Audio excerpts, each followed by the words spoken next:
독일과 프랑스는 과거부터 앙숙관계였고 숱한 전쟁을 치러왔는데 보통은 양국 사이에 벨기에에서 싸웠죠. 2차 세계대전 발발 당시 독일은 프랑스에서 만든 대규모 참호인 마지노선을 피해 벨기에 아르덴 삼림 지역을 빠르게 통과해 그대로 프랑스 심장부로 진격하기로 합니다. 허점 찌르기 전략이죠. 그런데 가장 큰 문제점은 지형이 복잡한 아르덴 삼림 지역을 어떻게 빠르게 돌파하는 것이었냐였죠. 독일군은 여기서 비밀병기 3,500만 개의 퍼비튼을 준비합니다. 우리에게는 필로폰이라는 말이 더 친숙한 마약 메스암페타민입니다. 1887년 독일에서 처음 합성되고 독자적으로 1893년에 일본 나가이 나가요시가 합성하게 되면서 세상에 널리 알려지게 된 메스암페타민은 활력과 집중력, 인지능력 개선 등의 효과가 있는 각성제였습니다. 복용하면 지치지 않는 것은 물론 약 190% 정도로 뇌를 오버클럭할 수도 있었습니다. 2차 세계대전 당시 독일군은 이 각성제를 의도적으로 군에게 보급해서 3일 동안 자지 않고 엄청난 속도로 진격했고 전쟁 시작 한 달 만에 파리에 입성했죠. 이론상 3일 내내 이동해도 가지 못할 거리를 전투를 하면서 돌파해낸 겁니다. 지치지 않고 두려움을 모르는 군인을 만드는 그 당시 퍼비틴은 인간의 능력을 극한으로 끌어올려주는 마법의 물약처럼 보였을 겁니다. 2차 세계대전이 끝난 이후에도 독일은 월드컵 경기에서 선수들에게 이 약을 복용시켰고 1954년 월드컵의 승리는 독일이 가져갔습니다. 일본도 예외는 아니었죠. 전쟁에서 폐색이 짙어지자 일본은 자살특공대 가미카제를 운용했습니다. 당연히 죽으러 가는 비행기에 기꺼이 몸을 실을 사람은 없었죠. 그렇기에 자폭 비행기에 탑승하는 특공대에게 주어진 것이 바로 메스암페타민이 든 차였습니다. 일본에서는 필로폰이라는 피로회복제로 일반인들에게도 다량 판매가 되었습니다.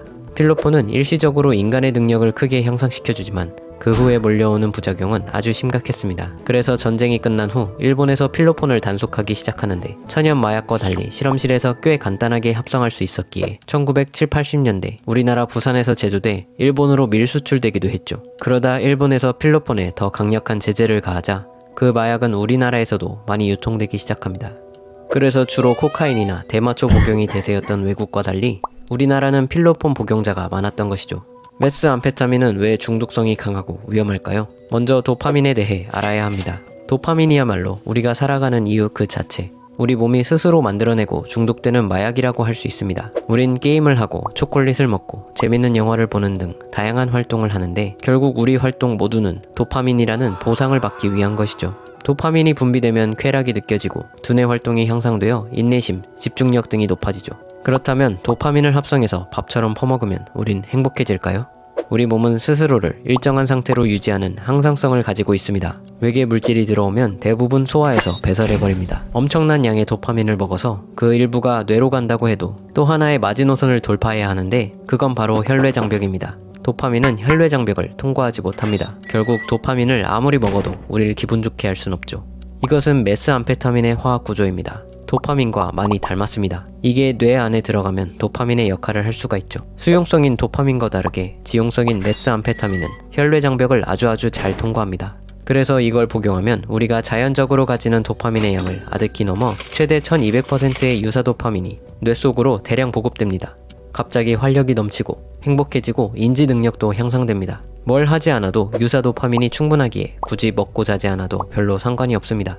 하지만 우리 몸은 역시 항상성을 유지하려 합니다. 뇌는 이 도파민 슈퍼인플레이션을 억제하기 위해 도파민 수용체를 줄입니다. 도파민 창구를 줄이는 것이죠. 같은 양의 도파민 또는 유사 도파민이 있어도 더 적은 효과가 느껴지게 됩니다. 여기서 메스암페타민을 끊는다면 안 그래도 수용체가 적어진 상태에서 도파민의 양조차 적어지니 성취감, 쾌락 등을 느낄 수 없어 삶의 모든 위협을 잃고 고통과 스트레스만 누적되는 것이죠.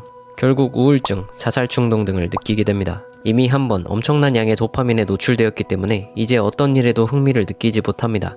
살아있을 이유도 느끼지 못하죠. 엄청나게 단 초콜릿에 입맛이 길들여지면 시시한 사탕 따위에선 단맛을 못 느끼는 것과 같죠. 뇌가 보상으로 주는 도파민으로는 더 이상 동기부여가 되지 않습니다. 결국 유사 도파민의 노예가 되어 메스암페타민의 복용량을 늘려가다가 심정지나 호흡곤란으로 죽게 됩니다.